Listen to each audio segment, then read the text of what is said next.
Hello sir. Hello అమ్మా. Sir, ఇప్పుడు as a బిగినర్గా lady ఒక రియల్ ఎస్టేట్ ఫీల్డ్కి వచ్చిన తర్వాత ఫస్ట్ బిజినెస్ ఎన్ని రోజులకు చేయొచ్చు సార్?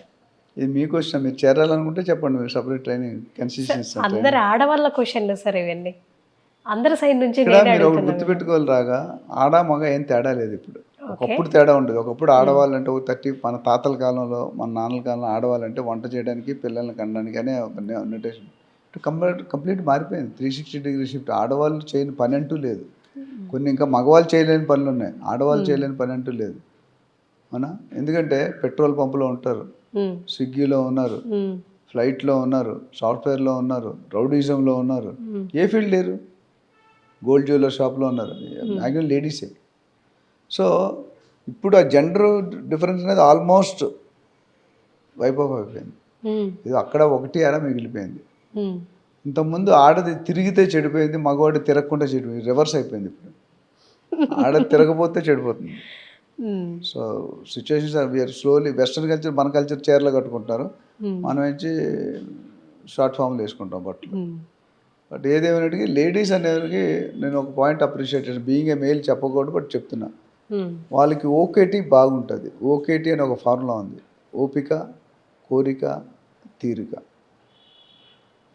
అది ఉన్న వాళ్ళకి డబ్బులు ఎక్కువ వస్తాయి. ఎందుకంటే మగవాళ్ళకి ఏంటంటే టీ తాగాలని, సిగరెట్ కొట్టాలని, వాడితో మాట్లాడాలి, వీటితో మాట్లాడాలి, అవిగేషన్స్ ఎక్కువ ఉంటాయి. లేడీస్ ఒక్కసారి 10 గంటలకి కుర్చీలో కూర్చుంటే మళ్ళీ లంచ్ టైం వరకు లెగరు. మగవాళ్ళు తక్కువ. అంటే నేను మగవాళ్ళని హర్ట్ చేయట్లేదు, యాక్చువల్ జరిగేది. సో లేడీస్ ఎక్కువ సంపాదన కారణం ఏంటంటే వాళ్ళకున్న పేషెన్స్ లెవెల్స్, ఓపిక ఉంటుంది. కంటిన్యూగా ఒక దాని కూర్చుంటే పని చేస్తారు. తిరిగే బ్యాచ్ వేరు ఉండే, వాళ్ళ గురించి మాట్లాడలేదు, నేను పనిచేసే బ్యాచ్ గురించి మాట్లాడుతాను. సో అది ఒకటి. రెండోది, కస్టమర్ కూడా రిసెప్షన్లో లేడీస్ ఎందుకు పెడతారు? జనరల్గా రిసెప్షన్ లేకపోతే యాంకర్ లేడీస్ ఎందుకు పెడతారు? They want to hear sweet voice, smooth voice. రఫ్గా ఉండకూడదు. మగాళ్ళంటే రఫ్గా మాట్లాడతారు కొన్ని విషయాలు. లేడీస్కి ఒక పెద్ద అడ్వాంటేజ్ ఏంటంటే కాలేజీల్లో మార్కులు పడిపోయి ప్రొఫెసర్ల దగ్గర. ఇక్కడ రియల్ ఎస్టేట్లో లేడీస్ అంటేగానే వాళ్ళు చెప్పిన అబద్ధమైనా నిజంగా నమ్మేస్తారు. అందుకే నేను చెప్తాను always, wife is a double edge knife అని. నేను రెండు ఆడవాళ్ళు చెప్పి మీరు తప్పు చేశారు, మగవాళ్ళ మీద పట్టేస్తారు. మేము తప్పు చేసినా మాకే లాభం నష్టం, మీరు తప్పు చేసినా మాకే. మీరేమంటే పబ్లిక్ మీ మాటకి వాల్యూ ఎక్కువ. అంటే రియల్ ఎస్టేట్లో కూడా కన్విన్స్ అవుతారు. అంటే వాళ్ళు చెప్పే విధానం. మేబీ అందరూ చీట్ చేయ, ఒకరిద్దరు ఉంటారు, బట్ 100కి ఒకరిద్దరు ఉండడం సహజం, ప్రతి బిజినెస్ ఉన్నారు. లేడీస్కి ఏంటంటే ఆ ఫ్లో కానీ ఆ అట్రాక్షన్ కానీ ఉంటాయి. సో దానివల్ల కొంత కన్విన్స్. అంటే చాలామంది లేడీస్ అబద్ధాలు చెప్పరు.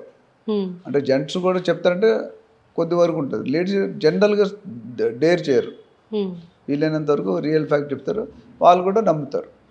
సో అదేవిధంగా మీరు ఫస్ట్ బిజినెస్ ఎప్పుడవుతుందంటే అది $1 మిలియన్ క్వశ్చన్. ఎందుకంటే ఫస్ట్ బిజినెస్ కొంతమందికి నెల రోజులు అవుతుంది. నేను కెరీర్ 30 సంవత్సరాల ముందు స్టార్ట్ చేసినప్పుడు బైక్ మీద 80 కిలోమీటర్ 100 కిలోమీటర్ తిరిగేవాళ్ళం రోజుకి. ఇప్పుడు ఫోన్ వస్తే భయపడేవాళ్ళం. ఎందుకంటే రివర్స్, ఫోన్ వస్తే ₹3 కట్టేది ఒక నిమిషానికి. రాంగ్ కాల్ చేసిన డబ్బులు. అంటే ఏదైనా కస్టమర్కి ఫోన్ చేసాం అనుకోండి, గంట మాట్లాడతారు. గంట అంటే 60 × 3 ₹180 బిల్లు ఒక కాల్కి. అవును, అప్పుడు ₹10 అట్లా వేసుకుంటాను అన్నారు కదా. నేను మాది ప్రీపెయిడ్ కాదు, పోస్ట్ పెయిడ్. మా ప్రీపెయిడ్ కస్టమర్ కట్ అయిపోతే పోతాయి, డీల్ పోతాయి. నువ్వు ₹1,00,000 పోతాయి ₹1,000 గురించి చూసుకుంటే. అటు సైడ్ ఇటు సైడ్ హలో హలో అనేలోపు అయిపోద్ది అది. సో నేను అన్నది ఏంటంటే అలాంటి కొన్ని ఛాలెంజ్ల్లో మేము చేసాం. అప్పుడు నేను ఫస్ట్ 14 డేలో ఫస్ట్ డీల్ చేస్తాను. నేను 14 డేస్కి నేను జాయిన్ అయినా. కానీ కొంతమంది నెలలో చేస్తారు, కొంతమంది 2 నెలల్లో చేస్తారు, కొంతమంది 3 నెలల్లో చేస్తారు, కొంతమంది 6 నెలలు చేస్తారు, కొంతమంది 1 ఇయర్లో కూడా చేయరు. సో అంటే వాడు ఫేట్, వాడు పెట్టే ఎఫర్ట్స్, వాడు ఫోకస్. ఇక్కడ కూర్చుంటాడు, ఏదో దాని గురించి ఆలోచిస్తాడు. ఫైనాన్షియల్ స్ట్రెస్, లేకపోతే ఫ్యామిలీ స్ట్రెస్, వైఫ్, మదరు, ఇవన్నీ ఏవో ఒకటి ఉంటాయి. వాళ్ళు ఫోకస్ చేయలేరు. మనం కరెక్ట్గా ఫోకస్ చేస్తే నెల రోజులు చేయొచ్చా సార్? నెల రోజులు చెప్పరు. కానీ కొత్త రెంటల్ అయితే చేయొచ్చు. సేల్ అయితే ఒక 3 నెలలు, 6 నెలలు వేసుకోవాలి ఫస్ట్ ఇన్కమ్ రావడానికి. అది కూడా పర్ఫెక్ట్గా 8 to 10 hours కష్టపడతాయి. ఆడుతూ పాడుతూ చేస్తే కాదు. అదే పార్ట్ టైం చేస్తే సార్? పార్ట్ టైం చేస్తే కూడా ఇంకొక 3 నెలలు 4 నెలలు ఎక్స్ట్రా. ఎందుకంటే ఒక ₹1,00,00,000 పెట్టి కొనేవాడు ఒకేసారి వచ్చి కొనడు. నిన్ను డౌట్ చేస్తాడు, నీ ప్రోడక్ట్ని డౌట్ చేస్తాడు, మీ కంపెనీని డౌట్ చేస్తాడు, vastu problem, bank loan problem, illegal documents ఇవన్నీ చేతి కూడా వెరిఫై చేసుకుంటాడు. ఫస్ట్ ఆయన వస్తాడు, తర్వాత నెక్స్ట్ సాటర్డే సండే వాళ్ళ వైఫ్తో వస్తాడు, ఆ తర్వాత వాళ్ళ బావమరిది తీసుకొస్తాడు, తర్వాత బ్యాంకర్ తీసుకొస్తాడు, తర్వాత లోన్ అంటే వాస్తు లోన్ తీసుకొస్తాడు. అట్లా వాల్యుయేషన్ ఇవన్నీ ఎవ్రీ 10 days 15 days ఒక విజిట్. అటు 3 నెలలు మీకు అర్థం చేసుకుంటూ పడుతుంది, 3 నెలలు ఆ డెసిషన్ తీసుకుంటాడు. అందుకని 6 నెలలు అని చెప్తున్నాను. ఎవరైనా ఇవాళ చేరి రేపు అవుతాను కదా, ఫేక్ అది. జస్ట్ సింప్లీ టు అట్రాక్ట్, అది కరెక్ట్ కాదు. ఇప్పటి వరకు ఫ్రెషర్ గురించి మాట్లాడినాం సార్ మనం. ఇప్పుడు రియల్ ఎస్టేట్లో ఎక్స్పర్ట్స్, కొంచెం ఎక్స్పర్ట్ అయిపోయిన వాళ్ళు అనుకోండి, ఒక 2 years 3 years, నెలకి 2 నుండి 4 డీల్స్ చేయొచ్చు. ఫ్లాట్స్ అంటే వాల్యూ బట్టి కూడా ఉంటుంది. ఇప్పుడు ప్లాట్లు అంటే 50 లక్షలకు ఉంటుంది, 10 లక్షలు కూడా ప్లాట్ ఉంటుంది. బడ్జెట్ బట్టి, ఏరియా బట్టి, సెగ్మెంట్ బట్టి మారిపోతుంది. బట్ జనరల్గా నెలకి మా దగ్గర ట్రైన్ అయిన వాళ్ళు 2 నుండి 4 డీల్స్ చేస్తారు. అంటే 4 to 5 lakhs ఈజీ సంపాదిస్తారు. 4 to 5 lakhs. ఎందుకంటే ఎక్స్పీరియన్స్ ఉంది కదా వాళ్ళకి, ఆల్రెడీ ఫుల్ ఎక్స్పీరియన్స్ ఉంది. కస్టమర్ క్లోజింగ్ ఇంపార్టెంట్ ఇక్కడ. ఇది ఫుల్ టైంలో చేసుకుంటే, ఫుల్ టైంలో చేసుకుంటే 2 నుండి 4 డీల్ అంటే 5 నుండి 10 లక్షలు. ఒక ప్లాట్కి 1 లక్ష నుండి 2 లక్షలు 3 లక్షలు మీ లెవెల్ బట్టి, మీ ఎక్స్పీరియన్స్ బట్టి ఉంటుంది. సో 5-6 lakhs అనేది ఎక్కడికి పోదు. ఏ CEO కూడా రాదు అంత శాలరీ. మీ ఛానల్ CEOs కూడా అంత శాలరీ రాదు. సో అంత ఉంది. ఎందుకంటే అంత పొటెన్షియల్ ఉంది. బట్ ఆ టెక్నిక్ మెలకువలు తెలియాలి. ట్రిక్స్ ఆఫ్ ద ట్రేడ్ అంటాం. అవి ఊరికే బయట చెప్పరు. అది అర్థం చేసుకున్నాడే చేసుకుంటాడు. It's like mathematics. అర్థమైతే 4 స్టెప్లో 10 మార్కులు. హిస్టరీ నువ్వు 10 పేజీలు వేసినా 6 మార్కులు వేస్తాడు. ఇక్కడ 10కి 10, అక్కడ 10కి 2. బైపీసీ, జువాలజీ, బయాలజీ ఉంటాయి, బాటనీ.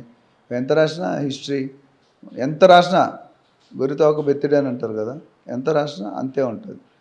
ఈ టెక్నికల్ సైడ్ అంటే లాజిక్ అర్థం అయితే ఇప్పుడు కంప్యూటర్ ప్రోగ్రామ్ కోడింగ్ రాస్తాడు, ఎగ్జిక్యూట్ అయితే సక్సెస్. అయితే 0 or 10. ఇక్కడ అలాగలేదు. నువ్వు ఏది రాసినా రాయిపోయినా, సినిమా స్టోరీ రాసినా ఒక 5-6 మార్కులు పడుతుంది. ధ్యానం లెక్క పెట్టేస్తారు కొన్ని. సో ఫ్రెషర్స్ అయినా కొత్త అయినా వాళ్ళ ఇక్కడ మెయిన్ 3 పాయింట్లు చెప్పి క్లోజ్ చేద్దాం. ఫస్ట్ ఆ లీడర్ని ఎలా ఎన్నుకోవాలో తెలియాలి. మంచి లీడర్ అయితేనే మీరు సక్సెస్ అవుతారు. ఇప్పుడు ఎవడు పడితే వాడు మాట్లాడేస్తున్నారు. సంవత్సరానికి ఒక డీల్ చేయగానే హీరో అని కంపెనీ పెట్టేస్తున్నాడు, ఫెయిల్ అవుతాడు. ఒక లీడర్ అట్లనే మంచి లొకేషన్లో సెలెక్ట్ చేసుకోవాలి ప్రాజెక్ట్. అట్లనే మంచి project with approvals, with loan facility, with development appreciation. మేము ఇన్వెస్ట్మెంట్ అడ్వైజ్ చేస్తే ఇదే చెప్తాం. ఒక ప్రాపర్టీ కొనేటప్పుడు బిల్డర్ రెప్యుటేషన్ చూడాలి, బిల్డర్ పాత్ ప్రాజెక్ట్స్ చూడాలి, కమిట్మెంట్స్ ఏమున్నాయి చూడాలి, ఎమ్యూనిటీస్ ఏమి ఇస్తున్నారో చూడాలి, లీగల్గా కరెక్ట్ ఉందా లేదో చూడాలి, గవర్నమెంట్ పర్మిషన్స్ ఉన్నాయో లేదో చూడాలి. ఇవన్నీ చూసుకొని కొన్ని మార్కెట్ చేస్తే డెఫినెట్గా పీపుల్ వెళ్ళిపోయి చాలా మంది ఉంటే మనం లక్షణంగా కొనొచ్చు, హ్యాపీగా చేసుకోవచ్చు. అండ్ ఏదైనా నెగిటివ్ పాయింట్ ముందే చెప్పాలి అప్ఫ్రంట్. సపోజ్ మన వెనకాల నాలా ఉంది, స్మెల్ వస్తుంది, చూపించండి అని. లేకపోతే లైఫ్ లాంగ్ నేను తిట్టుకుంటాడు. ఎందుకంటే ఆయన కష్టపడి జీవితంలో 1-2 సార్లు కొనుక్కుంటాడు, లైఫ్ లాంగ్ తిట్టుకుంటే ఎట్లా?